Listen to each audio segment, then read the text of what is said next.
You rolling? Aaron Russo, the founder of a nationwide movement to end the private Federal Reserve. They have all the money they want. They can make all the money they want. They have a machine that can make all the money. It's not about money. It's about control. It's about their vision of how they want to see the world. This was Aaron Russo's final videotaped interview. The whole agenda is to create a one-world government where everybody has an RFID chip implanted in them. All money is to be in those chips. And this is given me straight from Rockefeller himself. This is what they want to accomplish. With never-before-seen sections of the historic interview. Federal Reserve is poison to our country. Aaron, what do you think women's liberation was about? We, the Rockefellers, funded that. We funded women's lib. They do whatever they want to do. What we want doesn't matter anymore. It's their agenda, it's their plans that matter. Released in full for the first time. What happened on 9/11 is a phony, and we've never learned the truth about 9/11. You hear George Bush saying democracy means freedom. No, democracy equals New World Order. I believe God put me on this earth to be the best person I could be, and put everybody on this earth to be the best they could be. You have to stand up for what's right in life. And unless you do that, you're nothing. Reflections and Warnings, an interview with Aaron Russo. Award-winning filmmaker turned freedom fighter, Aaron Russo was an amazing individual. He'd been battling cancer for more than 3.5 years when he began making America Freedom to Fascism, that he shot, directed, edited pretty much on his own with just the help of a few people. An amazing individual. A long life of award-winning films, of hard work, and for standing up for the Bill of Rights and Constitution. When we first went and shot this interview, I put it out on the web for free, but parts of it have never been seen. So here today, you're going to have a chance to see the in-depth interview, the final interview with Aaron Russo. But his important work lives on. He made one of the definitive films exposing the elite that control this nation and the world, the private Federal Reserve. And the information he put out 2 years ago rings more true today than ever.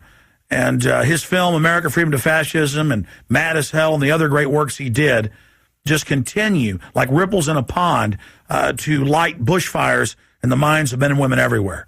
So this film is dedicated to the one, the only, Aaron Russo. You rolling? I'm honored to be interviewed by Alex Jones, a truth seeker, fighting for justice in America. Alex charming is getting me all smiley. Aaron, when did you start to think something was wrong in the world, or start to find out about the whole banking cartel and the Federal Reserve System, the New World Order? Well, that was a progression of events. I've always been a very independent person, always believed in individuality, and that we were put on this earth to be unique individuals to fulfill our God-given potential, and that the only way to fulfill your potential is to be free, to find out who you are, and to make your errors, to make mistakes. And as I grew up, I began to realize more and more the government was inhibiting me in things that I wanted to do. And what happened, I was very successful in the ladies' lingerie business. I worked for my dad. He had a small undergarment business.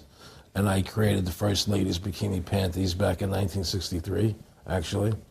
And then I opened up a nightclub in Chicago called the Electric Theater that opened up the day Martin Luther King was assassinated. Wow. Right? And so the city of Chicago was in flames the day my club opened. Wow. And nobody came out to the club. And what happened was that that was the year of the Democratic Convention in Chicago in '68. And so my club became a hangout for the hippies, and because they wanted to go to Chicago and protest what was going on. And I was having a concert at my club one night to raise money. And the police raided the nightclub, my club, for no reason at all. And I was standing outside in my office overlooking the street, and I saw all these paddy wagons pulling up in front of my club. And I was a 24-year-old kid. I had no experience at all, really. So what are these paddy wagons doing here? And then I saw all these cops getting out of the paddy wagons coming into my club. I said, oh my God, they're raiding me. And so I ran down to the stage, and I got on the stage, and I stopped the band from playing. And I said to the people in the audience, we're being raided, so sit down on the floor, cooperate, and pull out your identification and cooperate with the police. And as I said that, two of the cops from behind threw me onto the floor and grabbed me and started dragging me out of the club. I'm going, victory, victory. I'm playing it for all it was worth at the time. I was a kid. And then I saw the fire department there. And the fire department was dumping garbage cans, the garbage all over the floor. And I thought to myself, well, why are they doing that? Very quickly as they were dragging me out. And I didn't quite understand it. So they threw me into the paddy wagon. As I got into the paddy wagon, one of the cops grabbed my testicles from behind and squeezed. And I went into the paddy wagon in gigantic pain. And the next person that came into the paddy wagon, the cop, as he was stepping in, the cops took the billy club, smashed him on the head with it, and just split his skull, for no reason. I mean, there was nothing wrong. So that was kind of your wake-up. That was my awakening. Like, what is going on? I thought this was America. So I initially blamed it on Chicago and made a daily thing. It was Chicago. And anyway, it was the headlines of the newspapers the next day. There was my picture in the newspapers, the headlines, electric theater short-circuited, it was raided. And in the article, they went ahead and they said that the reason they raided the club was because the fire department came there and saw it was messy full of garbage, and the hippies started attacking them, which was totally not true. Those dirty hippies? It was totally false. It was a complete fabrication. So they ran a false flag on you. They framed you. Yeah, of course. And I was in shock. I said, people lie like that? People actually do these things? I couldn't believe it. It was an awakening to me. And I went on television. I told people on television that they lied. Nobody cared. Nobody cared what the truth was. It was shocking to me. And then a week or 2 weeks later, I forget exactly what it was, two cops come to see me, a lieutenant and a sergeant, a captain and a sergeant.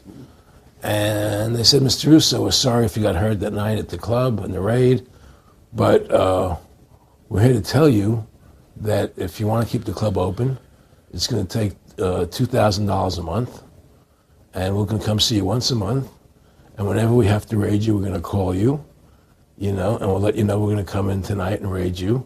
This was mafia. The police mafia, yeah. And actually, it was actually more interesting that they said, listen, there's the A plan, there's the B plan, and there's the super deluxe plan. And this one, of course, each one will cost you that much money a month. Which one do you want? What was the super deluxe? That's the one I took. That was a $2,000 a month plan. And I took that plan, and I paid them $2,000 a month, and they left me alone. And whenever they were going to raid the club, they would come there, we're going to have a phony raid tonight, just to look good for the people in the neighborhood, So that was your first big education? That was my education into corruption in government, but I really thought that was basically Chicago. I didn't realize it was the whole country was like that. And so that was my wake-up call, that people lie and cheat and steal. And I thought everybody was always honest and nice and decent, and I had no idea about any of these things. Well, what happened with me was that they finally one day they came to me and they said, look, we can't take your money anymore. I said, why, what's up? What's going on? I said, we have to close your club. There's elections coming, and the aldermen in the neighborhood don't want you open anymore. So we can't take your money. So I had to go to court and fight them, and they were trying to close the club. And then one night there was a fire, and the club never reopened again. The club just closed, and that was the end of the club. And they burned me down. And that was the end of my experience. And then I moved back to New York, where I met Bette Midler, and I ran into her at a little nightclub she was playing called the Improv, and I thought she was fabulous. And through a series of events, I began managing her. And as soon as I started managing her, her career took off like a rocket. Just fortuitous, I guess. And we became very, very successful. And through managing Bette, I started producing shows on Broadway where I won the Tony, and I produced a television show where I won the Emmy with Dustin Hoffman and Bette, and then I produced The Rose for her, where she got Academy Award nominations. Wow. And then that led me to producing Trading Places, which everybody knows. I think it's the best Eddie Murphy movie. Well, it's a good one. I don't know if it's the best, but it's a really good one. And I'm very proud I made that movie. And so in my mind, I feel as if I've made a classic comedy in Trading Places, a classic musical in The Rose, and a classic documentary in Freedom to Fascism. You know, so I'm very proud of my work that I've done as a filmmaker. Back in the late 80s, I was a pretty big silver trader and gold trader. And I don't think I've ever told this story on tape before. I was a pretty big silver and gold trader. And I always paid my taxes, and I took what was a legal tax deduction on my silver trades. And a few years later, I think it was 88 or 89 or something, the IRS claimed that what I did, and other people did as well, was now illegal. We couldn't do it anymore. But they made it retroactive. I said, what do you mean retroactive? It was legal then. I did what was legal. He said, yeah, but now we're making it illegal retroactively. And that's not good. So you owe us $600,000 or $800,000. For what? It was legal. How could you make something retroactive? Change the law backwards in time. It makes no sense. Well, we're doing it. And so everybody said they can't do that. So he went to court, a class action lawsuit. And the judge agreed with the IRS and said they could do it retroactively. And that's when I knew that there was something wrong in America with the IRS and the system here, you know. Aaron, you were telling me this story last night, and before you even finished saying, in the late 80s, the tax law, I said retroactive. And I knew that because they literally ruined my dad, but he paid. He didn't know. He still thought this was America. And it was legal tax law, what you're supposed to do. They said retroactively you owe, and with not just retroactive, but they said you also have penalties and interest. That's right. So how do you have penalties and interest on something when they retroactively changed the law? Well, first of all, they can't retroactively. How can you do anything retroactively? Penalties and interest are a farce. The whole thing, because they do whatever they want to do. And that's when I realized America is not America. It's not the land that I was taught it was. Because they can do whatever they wish to do. And there's nothing the citizen can do about it. Now, you've made America Freedom to Fascism. I want to walk through that film, and I want to encourage everybody out there to get a copy of it on DVD. It was also in theaters around the country, and I think the best film out there on the Federal Reserve and the IRS and the whole banker scam, and I want to discuss that with you here. But I wanted to go back a little bit to the point that we discussed last night, where you don't advise people to not pay. And I do the same thing. People say, well, wait, you're saying it's a scam, but you're saying go ahead and pay it. And I like the way you summed it up. Well, it's really fairly simple. I mean, since making that movie, you know, many people come to me and ask me whether they should pay their income taxes or not, you know, and I never advise people not to pay. And the reason I tell them, I say, look, I've done a lot of research. The Supreme Court has ruled that the IRS has no authority. The 16th Amendment did not give the IRS the authority to tax your labor and your wages. That's a fact. All right, the Supreme Court is the law of the land, you know, and the IRS does not trump the Supreme Court. However, that being the case, the fact is, if the mafia would come to you and say, we want $2,000 a month or we're going to hurt you, I would not advise you not to pay them, because you may get hurt by not paying them. Whether it's legal or not doesn't necessarily matter. You're going to get hurt if you don't. It's the same thing with the IRS. They can hurt you. They can put you in jail. They can torture you. So if you don't pay them, you may get hurt. So I never advise people not to pay. You know, I tell people, yeah, pay your taxes. Look what happened to Congressman Hansen. Yeah, Congressman Hansen's a great example. Pay your taxes. But you know what? Shut down the Federal Reserve System, and eventually you won't have to pay those taxes anymore. See, the IRS is a symptom of the problem. The real problem is the banking industry and the bankers in this country. That's where the real problem lies. That's the root of our problem. Well, that's why we've lost America, okay? So yeah, pay your taxes, because if you don't pay them, you might get hurt. And I've heard all the arguments, you know, what tax protesters say and so on and so forth. And I don't call them tax protesters. I call them the tax honesty movement, because they're being honest, you know, at least. But the fact of the matter is, you're being forced, you're being compelled to pay it, because you're facing jail sentences, you're facing time, you're facing corruption of the courts if you don't pay, right? And so you pay it, because you just like you'd pay the mafia. But with the mafia, at least you have the government to call and try and help you to get past the mafia, to protect you. Here you have nobody to protect you. The American people are living in a matrix. They don't understand the truth of how things are working in this country, you know. And let me give you an example of what I'm talking about. The very fact is that if you ask 100 people on the street, what kind of government is America supposed to be? 99% of them will tell you a democracy. America is supposed to be a democracy. But that's a lie. That's an illusion. The word democracy is not written into the Constitution at one time. It's not in the Bill of Rights. It's not in the Declaration of Independence. The Founding Fathers hated the idea of a democracy. They thought it was the worst form of government there is. And I agree with them. Because in a democracy, 51% of the people control 49% of the people. If you're part of the 49%, you're not free. America was founded as a constitutional republic. And in that constitutional republic that we have, 99% of the people can't take away the rights of 1%. You have your rights because you were born with them. You have God-given human rights that nobody can take away from you. The government, the majority, no matter who they are, I can't take away your rights. And that's what our founding fathers gave us. But the psychological operations that they do to us, they make us believe that we're a democracy and that majority rules.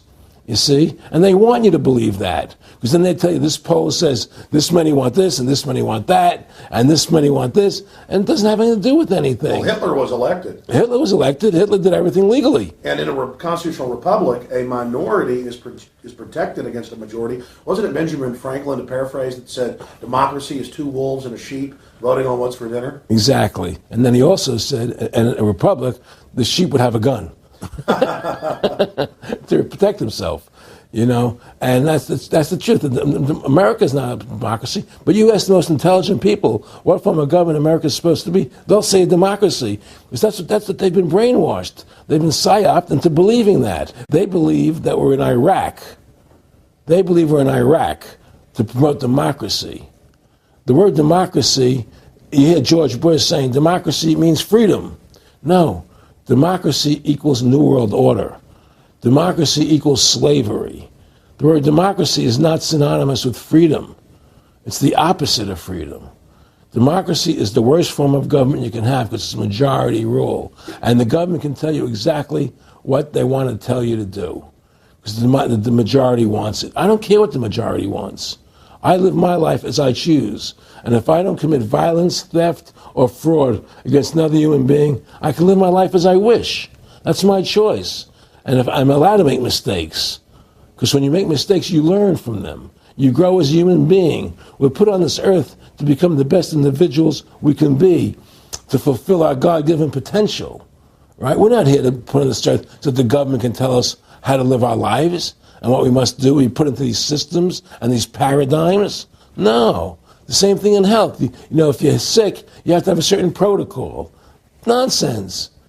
You know, be individuals. Think for yourself. Have critical thinking, you know. And so what's happened is that because they've taught everybody that we're a democracy, which is not true, now, so then in 1913, they bring the Federal Reserve System into being, right? And now you have this Federal Reserve System, which then in 1913 got the right to create money for the government. When before that, the government created its own money. Now the government, when it needed money, had to borrow it from this private bank called the Federal Reserve, which is a private bank owned by individuals, incorporated in Delaware. And so what happens is now the government borrows money from them to fund the government. Then the government says, well, we have to pay these people interest. How are we going to pay them interest? Let's impose a tax on the labor of the American people, which never existed before, to pay the interest to the bankers. In fact, in 1980, Ronald Reagan said not one red cent of your income tax money goes to run the country. It all goes to the Federal Reserve. Well, it was the Grace Commission report that said that not one nickel goes to the infrastructure of the country.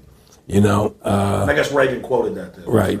And so, but the point I'm trying to make is that by creating this Federal Reserve System, the government now became dependent on these private banks for money. And they started taxing us, you see. And so now what happens is that in 1935, I believe it was, Social Security started. And they gave you Social Security cards, said not to be used for identification, the Social Security number right on the card, right? And through Social Security, they started deducting money out of your paycheck. That was the first time they were ever could take money out of your paycheck, because people agreed to it because they thought it was going to their retirement fund. And so then when they instituted the income tax again, they started taking money out of your paycheck because Social Security could do it. And then they could do it again. You see what I'm saying? And so now they've even taken control of the tax payment itself. I mean, literally like you're a slave. They're taking it right there when you make it. Exactly. They don't even trust the public enough to send them a check. Yeah. Right. So they take it out automatically because they know people aren't going to want to pay it. So what's happened is that through the implementation of the Federal Reserve System, the government has become vested in these bankers, and they get their money from the bankers. And so then they impose a tax on us, which makes us more slaves, makes it more difficult for us to survive, right? Giving them more profits. And now what's happened is that through the Federal Reserve System, the bankers have pretty much taken control of our government. It doesn't matter Republican and Democrat anymore, because they're both the same. Neither one of them are talking about shutting down the Federal Reserve System or stopping the payment of taxes, or any of the big issues that face Americans, right? So I had a friend, Nick Rockefeller, okay, who was one of the Rockefeller family, and he, when I was running for governor in Nevada, he came to me, introduced himself to me through an attorney, and we became friends. We started talking about things, and I learned an awful lot from Mr. Rockefeller. And one of the things that we used to talk about was the ultimate plan of the banking industry, what they wanted to accomplish. And the goals of the banking industry, not just the Federal Reserve System, but the private banks in Germany and England, all over Italy, all over the world, they all work together. They're all central banks. And they're all part of the Communist Manifesto. Central banking is one of the major planks of the Communist Manifesto. We talk about America being a capitalistic country, but yet at the same time we have a central bank that plans everything for us, right? And the graduated income tax is another plank of the Communist Manifesto, right? So right there you have two major planks of the Communist Manifesto that have been brought in because of the Federal Reserve System, okay? So the ultimate goal that these people have in mind is the goal to create a one-world government run by the banking industry, run by the bankers, and they're doing it in sections. The European currency, the euro, and the European Constitution is one part of it.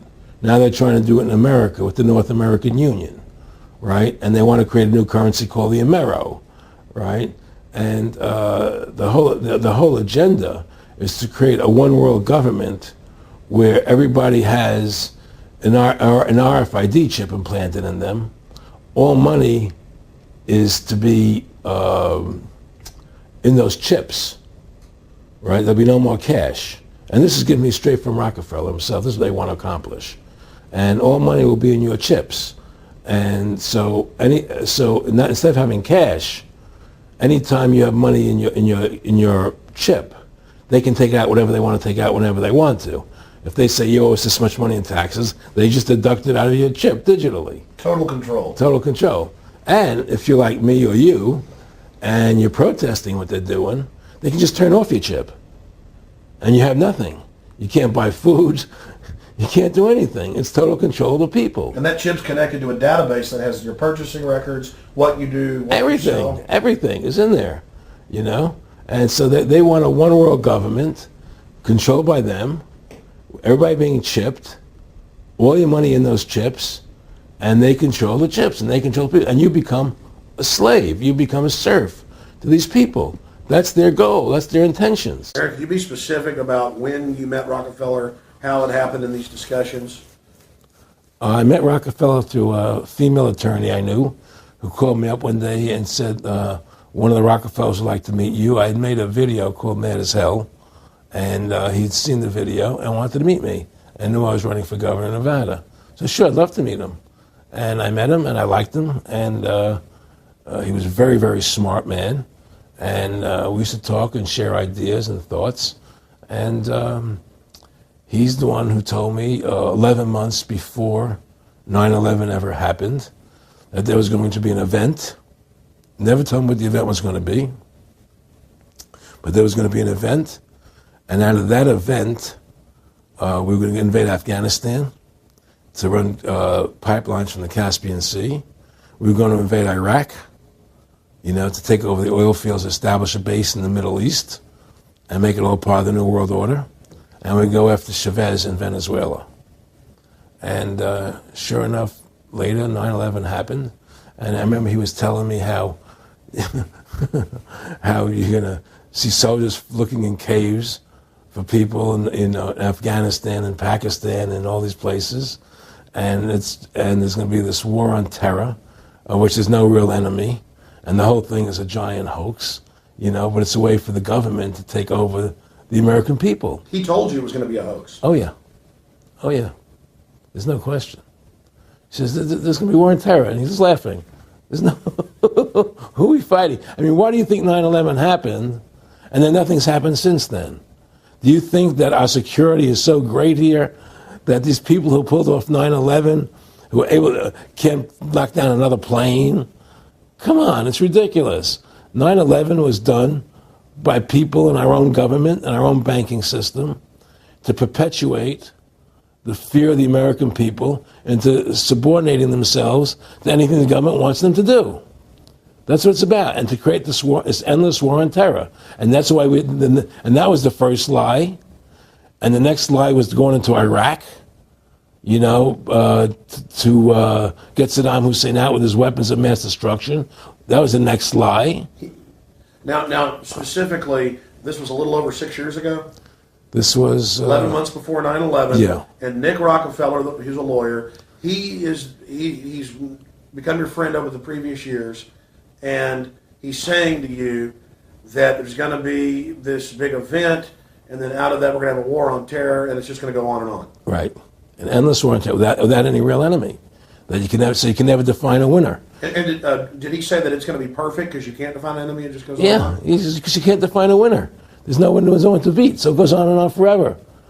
And they can do whatever they want. They scare the hell out of the American public. Look, this whole war on terror is a fraud. It's a farce. It's very difficult to say it out loud because people are intimidated against saying it. Because if you say it, they want to make you into a nutcase. But the truth has to come out. That's why I'm doing this interview. The fact of the matter happens to be that the whole war on terror is a fraud. It's a farce. Yeah, there's a war going on in Iraq because we invaded Iraq. And people over there fighting, But the war on terror, that's a joke, And until we discover what really happened on 9/11 and who was responsible for 9/11, because that's where the war on terror emanates from. That's where it comes from. It was 9/11 that allowed this war on terror to begin. And until we get to the bottom root of 9/11, the truth of 9/11, we'll never know about the war on terror. Aaron, you said that he was, and I think it's important, and I know this about the Rockefellers from Dr. Dennis Cuddy and many others, who literally, you'll be 20 years old in a lunch line at college, and no, it's David Rockefeller. And they're experts at recruiting and getting what they call players, and that clearly he was, I want to make it specific and just get you to reiterate what you said last night about you got 30% of the vote, you were having an effect, you made mad as hell, they knew that you'd started the Constitution Party, They knew that you were somebody who was taking action and getting things done, you'd already made some big films, had a lot of other successes, right. So they were trying to recruit you, and didn't it come down to the point of, hey, we are here to recruit you, and don't worry, your chip's going to say, don't mess with us, this guy's don't touch. Yeah, yes, that did happen. I was definitely being recruited, but it's more subtle than that. Well, in your words, just go through the process, and then what he said. Well, what it is remember, we were friends, and he used to come to my house a lot. We'd have dinner, we'd talk, and he'd tell me about business investments, how you get involved in, or they would help me with this business investment or that business investment. And was I interested in joining the Council on Foreign Relations?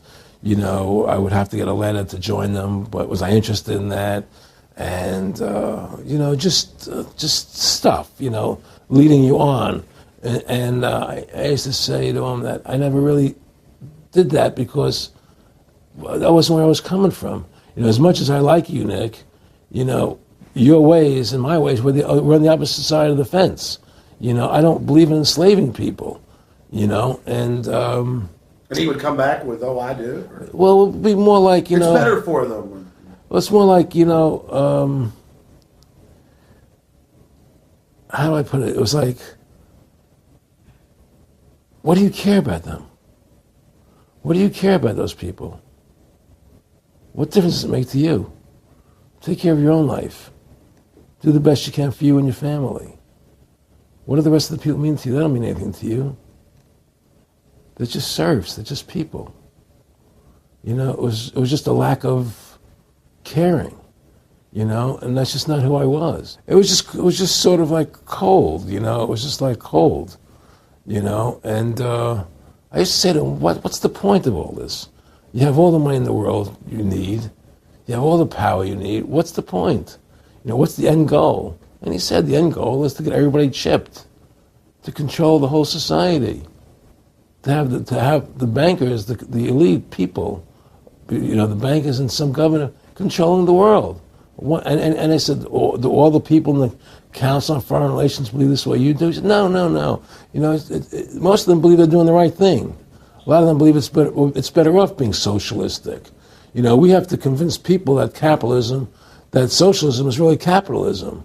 Because America is becoming a socialist country. It's a communist country today. Well, one of the things they told me was that he was at the house one night, and he would talk, and he started laughing. He said, "Aaron, what do you think women's liberation was about?" And I said, I had pretty conventional thinking about it at that point. I said, I think it's about women having the right to work, getting equal pay with men, just like they won the right to vote, you know? And he started to laugh. He said, "You're an idiot." And I said, "Why am I an idiot?" He said, let me tell you what that was about. We, the Rockefellers, funded that. We funded women's lib, you know? And we're the ones who got all over the newspapers and television, the Rockefeller Foundation. He says, and you want to know why? He says, there were two primary reasons. And one reason was we couldn't tax half the population before women's lib. And the second reason was, now we get the kids in school at an early age. We can indoctrinate the kids how to think. It breaks up their family. The kids start looking at the state as the family, as the school, as the officials, as their family, not as the parents teaching them. And so those are the two primary reasons for women's lib, which I thought up to that point was a noble thing. You know, when I saw their intentions behind it, where they were coming from when they created it, the thought of it, I saw the evil behind what I thought was a noble venture. Aaron, did you know that Gloria Steinem, in one of her own books, now admits the CIA funded Miss Magazine? No, I had no idea about that. No, I never heard that. Yeah, we're going to... CIA funded Miss Magazine? Funded Miss Magazine with the stated goal of taxing women and breaking up the family. No kidding. I never heard that. Well, Nick told me. I mean, I know it, but not because I know the CIA was involved in it. Well, Gloria Steinem was proud of it. Oh, the CIA wanted to help women. No kidding. So they funded it, yeah. And of course, it's divide and conquer. Right, and of course. What they do is they focus in, obviously, on real problems. Women were getting shafted in many ways, but the elite wasn't planning to help them. They were planning to really shaft them and take men away from them. Look at what they did with black families. You only had about 10% illegitimacy 50 years ago in black communities, and now it's over 90%. And look at welfare. We're going to give you some money, but you can't have a man in the house. Right. And so that was further to degrade the family. Totally destroyed. And now illegitimacy is over 50% in the general population. Right. Well, see, the whole thing is these people control the money, so they make all the rules. You understand? And they put whatever rules they want into effect. And the truth is, America has really become a socialist, communistic country. And everybody says it's a capitalistic country. It's not a capitalistic country. You know, how can it be capitalistic when you have a central bank? That's the first. It can't be. You know, it's a planned economy. It's a planned economy. It's a phony. If they want to create prosperity, they just print dollars. They just make dollars or put digits into the economy, and then now you have prosperity. You don't have real prosperity. You don't have real manufacturing. You just have money being injected in. It's an infusion of credit, which only makes the government go into more debt. Into more debt. My friendship with Nick Rockefeller was one where we expressed ideas to each other and thoughts and philosophies, and he wanted me to become part of what they were doing. and for me to become a member of the CFR, and offered various business opportunities for me to get involved in, and for me to not take up the fight or the battle that I've been taking up in the past, to drop that idea, because what was the point of my fighting for the people? I was a guy who was very successful in the movie business, and I saw the truth of what was happening.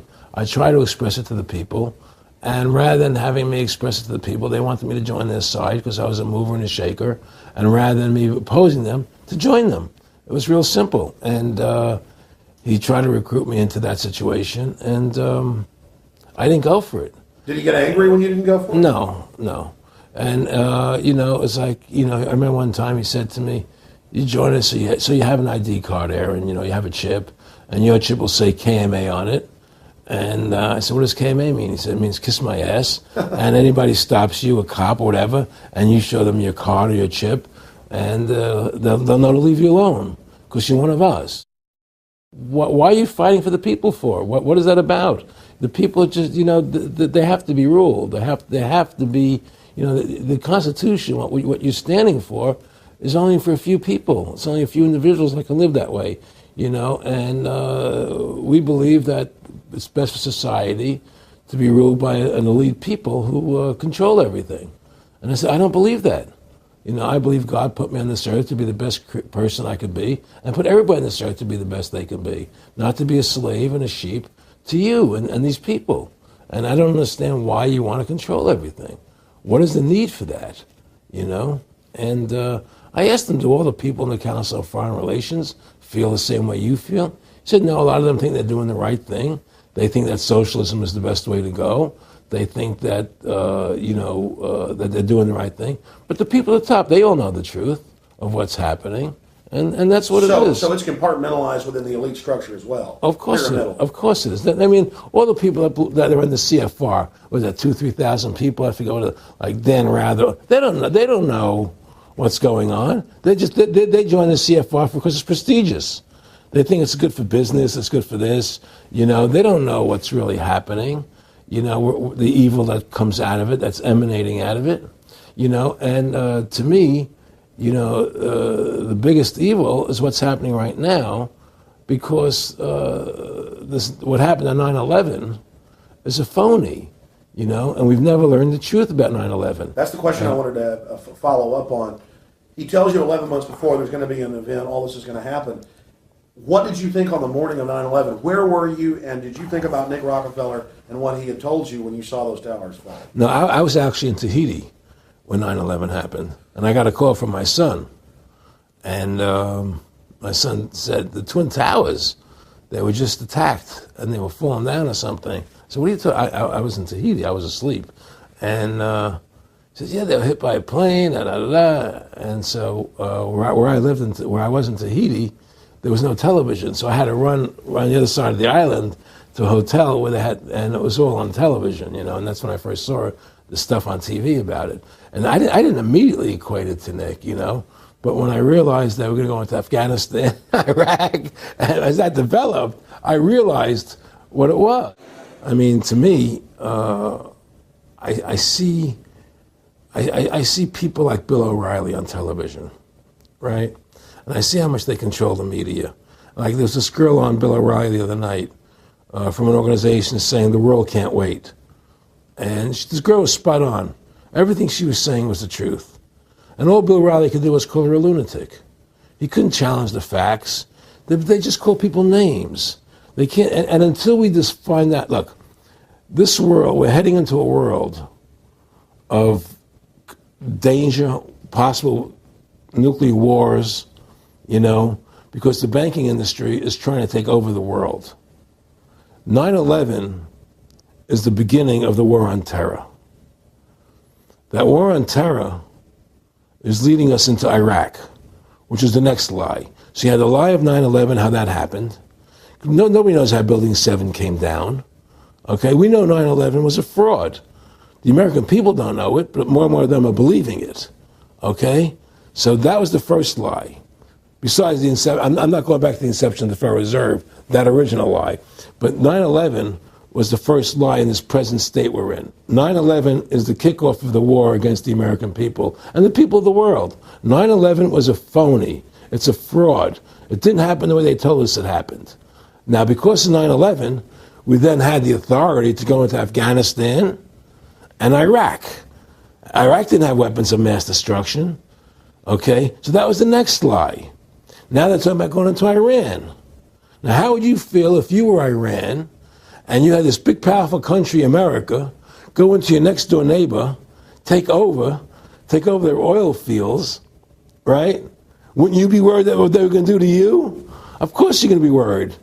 But the people of America don't think about it from Iran's point of view.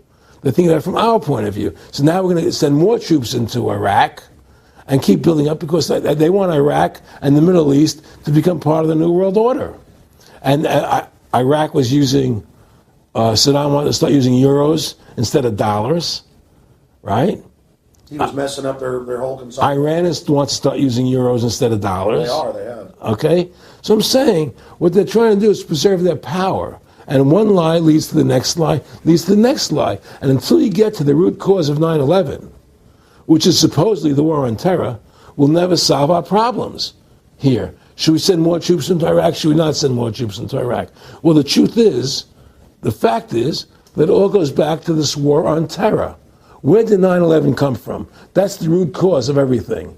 And until we have a full investigation, find out why Building 7 fell down, why they shipped all the steel out of America so quickly, from the buildings, why all the things that don't make any sense about 9/11, until we find out why it really happened, we'll never understand why there's a war on terror.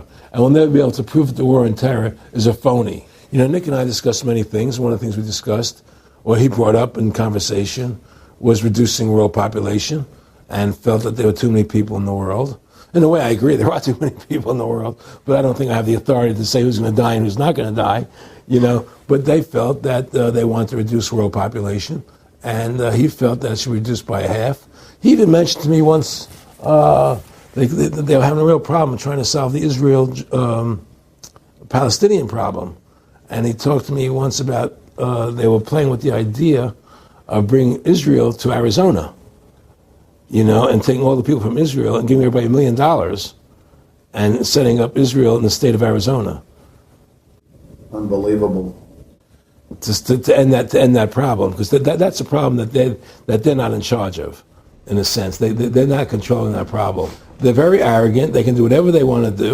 We've given these people the authority to create money out of thin air, and through that device, they control everything.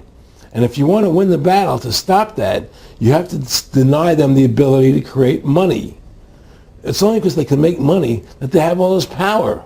They literally have the money machines. They have the money machines. They can print it. They can do whatever they want to do.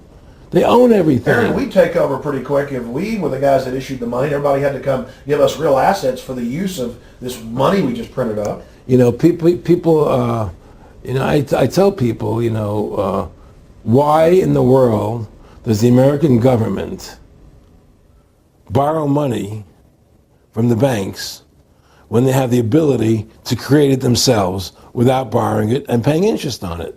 Why? And nobody can answer that question. Not one politician ever raises that. Why does the American government borrow money when they can create it without paying interest? Well, we did create it up until 1913. And so people say, well, because if the American government does it, it'll create inflation. That's the answer. I say, well, let's look at it. The American government has the Federal Reserve do it, which creates the same inflation as if they did it. But also with the inflation, now you're getting massive debt. So with the Federal Reserve, you have inflation and debt. Now, if the American government made the money, backed by gold, which limited the amount they could make, you wouldn't have debt and you wouldn't have inflation. But inflation was only about 50% from the 1780s, I've looked it up, until the late 1800s. And then we have the central banks already trying to cause some panics, which they then used to push the Federal Reserve. And if we look at inflation since 1913 into 2007, it's exponential. In fact, a dollar is worth about 2 pennies what it was worth in 1913. Former Federal Reserve Chairman Alan Greenspan doubled the money supply from 2000 to 2006. And then Edward Bernanke, the new Fed chief, came in and said he's going to double it again in the next 2 years. And then he said, now I'm going to make the money supply numbers secret. And so now we don't even know. Right. But the evidence is they are just, in the curve of inflation, it gradually grows. And then suddenly at a point, it goes straight up. And it seems it's parabolic, yeah. Yeah, parabolic. But the thing is that the only thing I disagree with you on from early 1800 to 1913, there was no inflation other than during the Civil War. When Lincoln was Well, I'm printing. talking about how much a dollar was worth. And I know It never changed. There was no inflation. In that whole 100 years, there was no inflation. People knew what the money was worth. They could retire. They knew what it would cost them to live their lives out. There was no problem. It was only since 1913 when the Fed came in that we created massive inflation and massive debt. So then what you said earlier, then there really wasn't inflation. There was no inflation. So you don't get inflation when the government issues the money, at least in the U.S. history. Not if it's backed by gold. Well, exactly. But I'm talking about, and I did look this up, and I believe that if you look after the country was set up, and some of the things happened with Andrew Jackson and the rest of it, there were points where it spiked and there were manipulations. There were points, mostly during the Civil War. Yeah. And that's because Lincoln printed so much money. Exactly. That's right. But once that ended, but basically there was no inflation other than that during that short period of time. A loaf of bread was a loaf. Of course, the same thing. People could plan their lives. Today, they planned inflation. Now you have two parents working. They can't afford to pay for their family anymore. The kids are going to state-run schools now. The kids are being indoctrinated how to think. They're being given Ritalin. They're being given all these drugs. The whole country's being dumbed down. It's all because of the Federal Reserve System. And the Federal Reserve System and these bankers are responsible for the demise of America. And if we ever want to win this battle, you must shut down the Federal Reserve System. And we must shut down these bankers and restore sound money to this country. Will you talk a little bit about some of the families that own the private Federal Reserve, the stock in it? And obviously, you say you're not a big expert on Bilderberg Group, but you talk about how it's the same system worldwide. It is the same families. They meet and kind of set the policy each year, and then it goes to the Royal Institute of International Affairs in England, it goes to the CFR in the U.S., and then these are their management bodies where they wield control, really the de facto Congresses over the nation. So, I would like to get you to speak some about the families that own and run the Federal Reserve, and if you can't connect it into these other international bodies. Well, I can't speak to those families because I can only speak about what I know for fact. Everything else is speculation, and I don't like to speculate. I know about Rockefeller because I was friends with him. We talked about it, and I can tell you firsthand. What did Rockefeller tell you about the Federal Reserve and their family owning part of it? Well, he said the New York Fed is the main controlling interest of the Federal Reserve System. They control the bulk of it. So the New York Fed is really the Federal Reserve System. Even though there's 12 different banks, it's run by the New York Fed. And the New York Fed is basically the Federal Reserve System. So who's ever running the New York Fed is where, and the families that control it, control the New York Fed. And they're the main engine behind the Federal Reserve System. And that's a wing of the Bank of England. The Bank of England and the Federal Reserve are partners, and the Bank of England is a private bank, and so is the Bundesbank in Germany, and the bank of all the banks of the G8 countries are all private banks. They're private central banks. And look, what happened in Europe? Didn't Europe vote down the European Constitution? Yes. They're still doing it. Didn't they vote down the euro? They're still doing it. They don't care what the people vote. They do whatever they want to do. What we want doesn't matter anymore. It's their agenda, it's their plans that matter. Isn't that prima facie evidence of a tyranny? Well, there's no question we're in tyranny. There's no question we're living in a world where the American citizen is no longer a free individual human being to do the things that they wish to do. We're slaves, and it's getting worse. What do we got to do to bring these people down? In my opinion, you must shut down the Federal Reserve System. And I think that there has to be an uprising. There has to be an uprising. People have to stand up. I can't do it alone. You can't do it alone, Alex. And we need to get a majority of people, not a majority of people, but It was 5% won the war against the British, a highly motivated group. But I agree, people have got to get angry first. I mean, not just, yeah, we know it's corrupt and that lackadaisical. We got to get pissed. people don't seem to have the courage to do what they have to do, you know? I want to say you've got a lot of courage. Well, thank you. You know, I don't know if I have a lot of courage. I just have Well, I want to thank you for what you're doing for my family. I have a sense of conscience and I have a sense of justice. You know, I get nervous about what I do, but I do it because there's no other choice. You know, I couldn't live with myself if I didn't do it, you know. But the fact of the matter is, I mean, I've ostracized myself pretty much from Hollywood. You know, people are afraid to deal with me in Hollywood a lot because of what I do and the things I say. You know, I don't go along with routines. You know, a lot of people in Hollywood know the truth. They're not willing to stand up and speak about it. You know, and I know many of them have seen my movie, you know, and they know I'm right, and they won't talk about it because everybody's afraid. Everybody's afraid because they think that this money they get, these Federal Reserve notes, are really money, and they think they have a comfortable lifestyle, and they're afraid to change. You know, they're afraid to stand up for what's right. And until people are willing to stand up and have the courage to do what they need to do, it's not going to change. And hopefully, you know, what you're doing, what I'm doing, what other people like us are doing, can affect the change that people will stand up and say, hey, I've had enough. The thing is, we have one advantage, that they need us to cooperate. See, if we don't cooperate with them, they can't win. And so they always need our cooperation to go along with their programs. So they try to sell us. Right. They try to sell us. Democracy, this majority says this, believe in this, do that. The war on terror, you know, we got to be scared. You know, they're always trying to do things to sell us so that we'll go along with them. And once we learn not to cooperate with them, then we win the game. And that's the point. Don't cooperate with them. Don't go along with the program anymore. Stop it.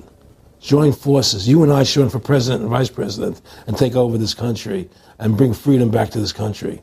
You know, that's what it takes. Like two people like you and I, statesmen who believe in freedom, who believe in Thomas Jefferson and the Constitution and the founding fathers to make this country whole again. Because right now it's in the grip of the evil ones, you know. And the only way to stop that is for good men to stand up. What's Edmund Burke said? Evil can only thrive when good men do nothing. Yes. Right? We got to do something. That's what it is, you know. Silence is golden, but when it comes to your freedom, it's yellow. You know, we have to stop being scared. We have to stand up and do what's necessary to take back, to stop these bankers, these elite, this government full of lies, congressmen full of liars, you know. People destroying our borders, you know, creating a government. I mean, imagine this. Here you are in America, and they're combining America, Canada, and Mexico into one country, the North American Union, and the American people don't know anything about it. It's not even in the press. They'd rather talk about Rosie O'Donnell and Donald Trump calling each other names than discussing the fact that we're merging into one country. The press doesn't even report it. Or that Paris Hilton doesn't wear underwear. Yeah, Britney Spears. But I mean, who cares? I mean, the fact of the matter happens to be that tells you how controlled the media is. Here you are combining America, Canada, and Mexico into one country, and you don't see it in the press. Unless maybe it's Lou Dobbs. You don't see it in the press. You just don't see it. It should be the top story everywhere. Everywhere, and not a word about it, really. Why? That tells you there's the evidence that it's controlled. They don't want the American people to know what's going on. That's why they don't protect our borders. That's why we're losing our Constitution, the very document that secures our freedoms. Well, I think if you analyze the situation, and if you realize that since the Federal Reserve has come into being in 1913, illegally, without a constitutional amendment, by bribing a few senators during Christmas vacation, they turned over the most important power that the American government has, the creation and issuance of money, to a private bank. Through that private bank issuing money, they have destroyed this country. They have destroyed the purchasing power of the money in this country. They've created social programs that are destroying this country. Now, they've taken over our government, both Republicans and Democrats. There's no difference anymore between the two parties. They control both parties. Doesn't matter to them which one wins, because who's ever running for president will be someone they anoint, okay? Whether it's Hillary Clinton or John McCain running for president next year, they're going to be people that are going to do what they want them to do. And the fact of the matter happens to be that you can't win an election unless you have enough money to win. They make sure who gets the money, okay? So through these bankers attempting to taking over America, knowing America was the freest nation in the world, it was necessary for them to take over America, take away our gun rights of freedom to bear arms, and create a country where we become slaves. Because once they take over America, the rest of the world becomes a lot easier for them. And so, by creating 9/11, an event to terrify the American people that were being attacked by terrorists, you create a world where there's an enemy that can never be pinpointed. You can never win the battle. It's a 100-year war. It's a never-ending war on terrorism, right? So you're always fighting this war. And through the war on terrorism, which is the 9/11, which is the first lie, then you create the war on terrorism, which is the next lie. Then you create the war in Iraq for weapons of mass destruction, which is the next lie. And it's one lie to the next lie to the next lie. Now it's going to be Iran, the next lie, sending more troops and a surge into Iraq. It's just one thing leading to the other, and it's always with the event. It's always in the point of taking over more countries, more dominance. Making sure the American dollar, making sure the G8 stays in control of everything, and what they want to do is to control the American people, control the people of the world, put RFID chips in everybody, so everybody's a slave to these central banks. Did you ever talk to Nick Rockefeller after he told you all this and then 9/11 took place? No. But he did. He told me that you're going to see men running around caves looking for Osama bin Laden. You're going to see men looking for, these guys, and they're going to be, He told you it was all going to be bull. It's a phony. The whole thing is a fake. It's a fraud. Was he laughing, or was he just coldly saying this? No, it's more laughing. Cynical. Laughing. It's more like, look how stupid everybody is. Look how stupid everybody. We can do whatever we want to do. Well, it is ridiculous. It's like with al-Zakari.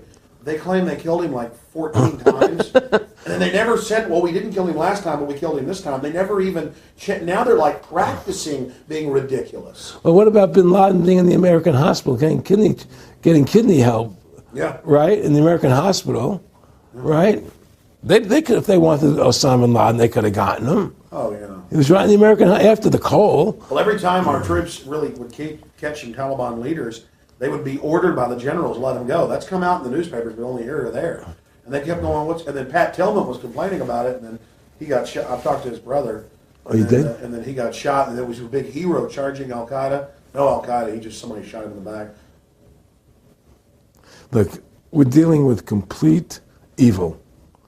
We're dealing with complete evil. And until the American people wake up and say, we don't want this evil in our country anymore, and we want to come back to a country of decency and goodness and integrity and honor, we're going down that road. And that's what it's going to take. It's going to people to stand up and say, we don't want to live in this kind of a world anymore. I believe we should pull all our troops out of Iraq. I believe we should leave other countries alone. Let other countries live their lives the way they choose to. Stop trying to spread democracy around the world, which is the worst form of government there is anyway. Restore our republic to what it's supposed to be, and go back to what the founding fathers gave us, and try and restore that. Restore the republic. Like the point of everything is that we have to mobilize. Each one of us. You and I can't do everything, Alex. You and I may be leaders. We may be out there, and people listen to us, what we have to say, and follow us. But the truth of the matter happens to be, it takes all Americans to stand together, to stand tall, to mobilize and say, we're not going to take this anymore. I'm mad as hell. I'm not going to take it anymore. We're going to stand up and fight the battle. And you and I can't do this alone. We're just leaders of the thing. But other people have to join in with us and stand side by side, shoulder to shoulder, and say, I'm not going to take it anymore. That's what it's going to take to win this effort, and to stop cooperating with the government and with all their rules and regulations, and to wake everybody up, to hand out DVDs of my movie, to hand out DVDs of your movie, to educate everybody to what's going on. Well, freedom and liberty is what people really want, and it's time to stop the duplicity of the government from lying to us. You see, many people know the truth of what's happening in this country. They know the truth, like the numbers you gave about 9/11, but they're afraid to stand up. People have to find their courage and stand up and say, I'm not going to take this anymore. I know the truth, and it's like they create a situation where if you tell the truth, you're considered a lunatic. In other words, if someone goes on a TV show and says 9/11's an inside job, oh, you're an idiot, you're crazy. They call you names. You can't be afraid of that. Well, it doesn't work anymore. I mean, they have no facts. Just calling you crazy doesn't make you crazy. Well, we know that. They also go get kooks who are kooks to put them on and then say they represent us. That's right, exactly. Another tactic. Exactly. And Bill O'Reilly's great at that. Sean Hannity is great at that. They just put people on who they can dominate, But why do you think guys like that, they're not stupid? I mean, I've talked to people that know them. They know the truth. Why do you think they decide to join the evil? That has to be in their hearts. I mean, I had the opportunity to do that, and then in my heart I couldn't do it. So it has. But I mean, how could you or I consciously be involved in something like putting AIDS virus in black Africans' vaccines? I mean, what the hell? I mean, it's like we're not good guys either. I mean, I don't think I'm like some special perfect person. What the hell's wrong with this elite? I mean, what are they running around doing evil? I mean, they just run around continually doing evil. Well, I think a lot of them think they're doing the right thing. I think a lot of them think they're doing the right thing. Not the top elite, but people within the system, But I think that it's all about, as Nick said to me, it's about control and power. They have all the money they want. They can make all the money they want. They have a machine that can make all the money. It's not about money. It's about control. It's about their vision of how they want to see the world in their eyes. And, you and I believe in individuality, in the person being the dominant thing, the individual being the dominant person. Today we live in a world where institutions are dominant, not people. The American, we the people, by the people, for the people. Now it's we the institutions, by the institutions, for the institutions. People are secondary. It's all about corporations and institutions. And the Federal Reserve is the biggest institution in the world. If you ask somebody what's the biggest corporation in the world, they'll say Google or Walmart or Exxon or something. But the biggest corporation in the world is the Federal Reserve System, right? And all the other corporations feed off the nipple of the Federal Reserve System. Well, it's like the Monopoly game. The bank always wins. It has unlimited money. It's not the people playing on the board. Exactly. The bank owns the board, the box, the shelf it's sitting on. But that's because you gave them the ability to make the money. You have to take that away from them. We need to take the bank away from the private bankers. Exactly. You have to take the creation of money away from the private bankers, and you'll solve 95% of your problems. Well, I mean, look at America. 10% growth rates every year like China's having right now.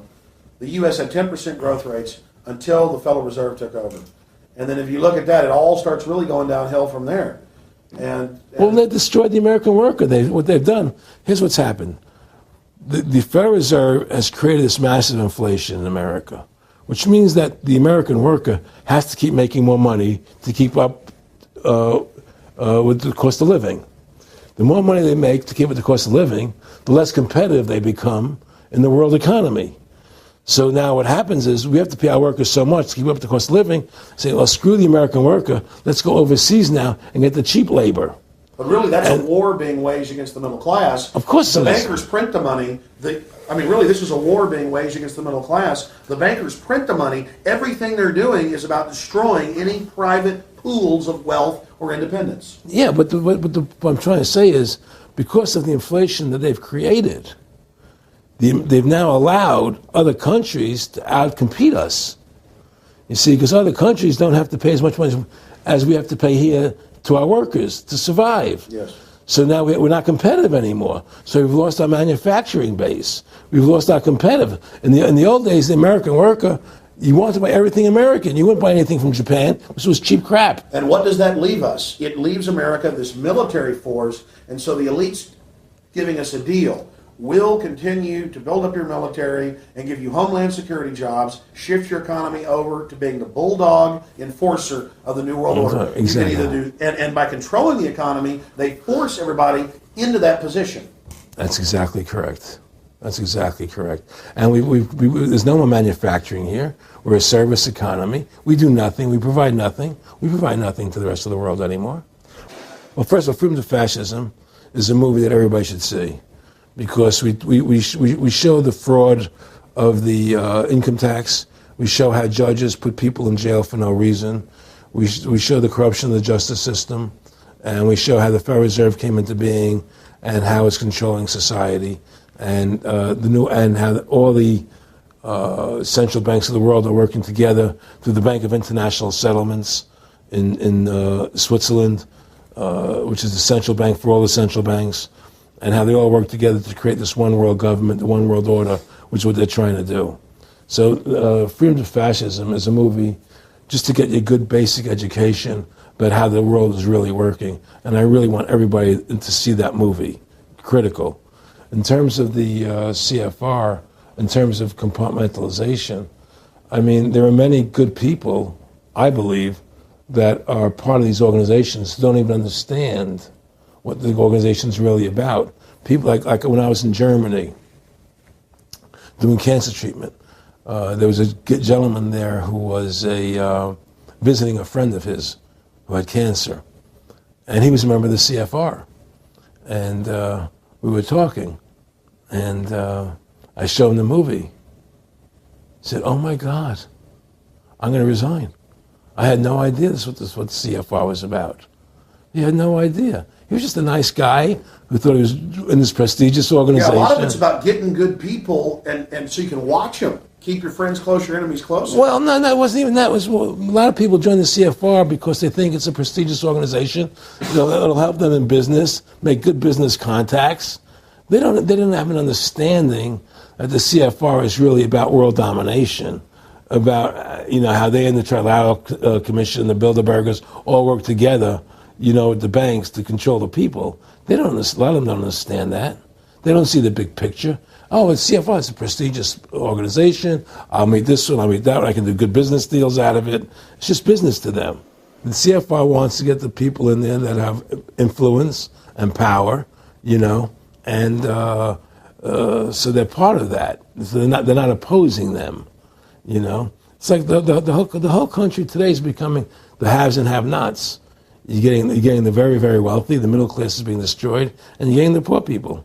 Isn't this just a slick mafia that took over and uses fancy PR? Well, you can call it mafia, you call it whatever you want, but it's definitely a criminal organization. There's no question about it. But it's a criminal organization that has prestige, that appears to have what's the word I'm looking for? Class, style. It's like, respected. It's respected. People don't look at it as being a criminal organization. That's what a great job they've done. People look at Alan Greenspan as being a hero. The maestro.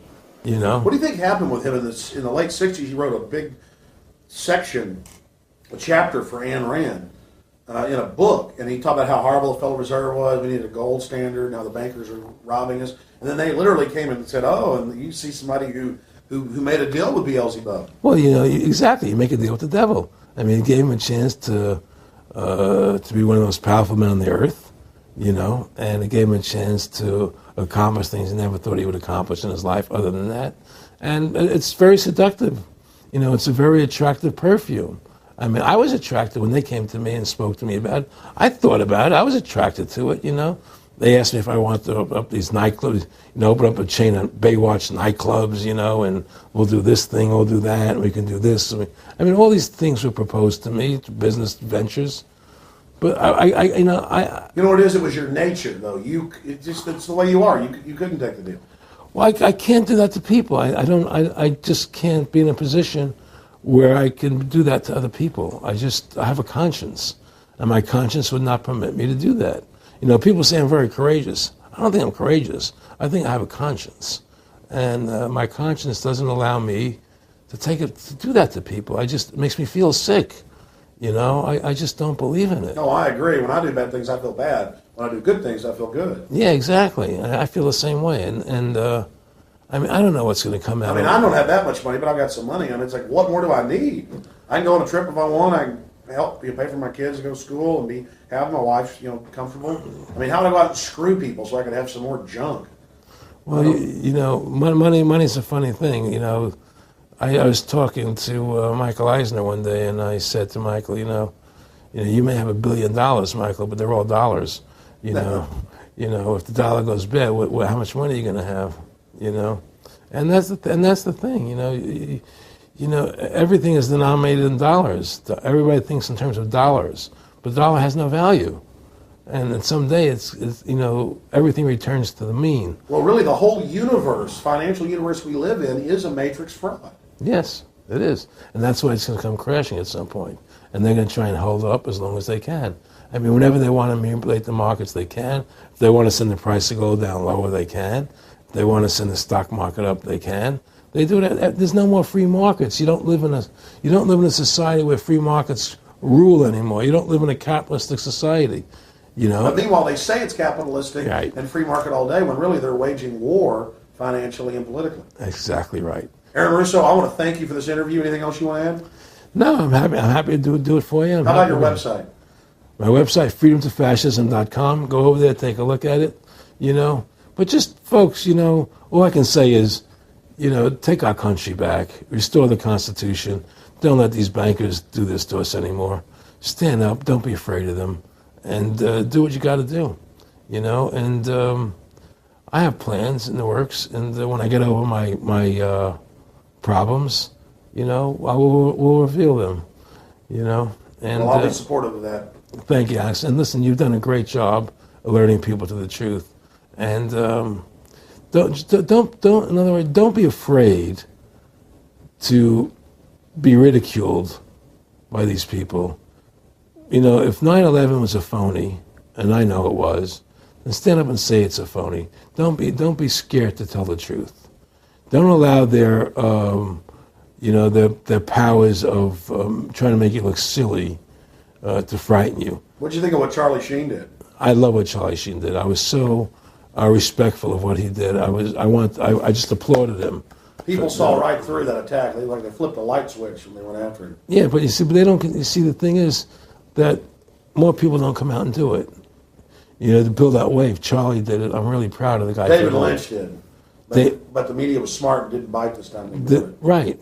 I mean, a few people have, but they're not picking up on it because they control the media. James Brolin did on The View. I heard that as well. But again, they're not picking Barbara up. Walters looked like she's about to have a heart attack. But they don't pick up on it. You see, they don't allow it to go anywhere. It comes if someone says something, they let it die. But they keep perpetuating, the war on terrorism. They keep perpetuating all these things that are lies. And because we've given the Federal Reserve the money-making power, they control the media, they control the government, and they're all in bed together. So you're fighting all this propaganda all the time, and it's a very difficult fight.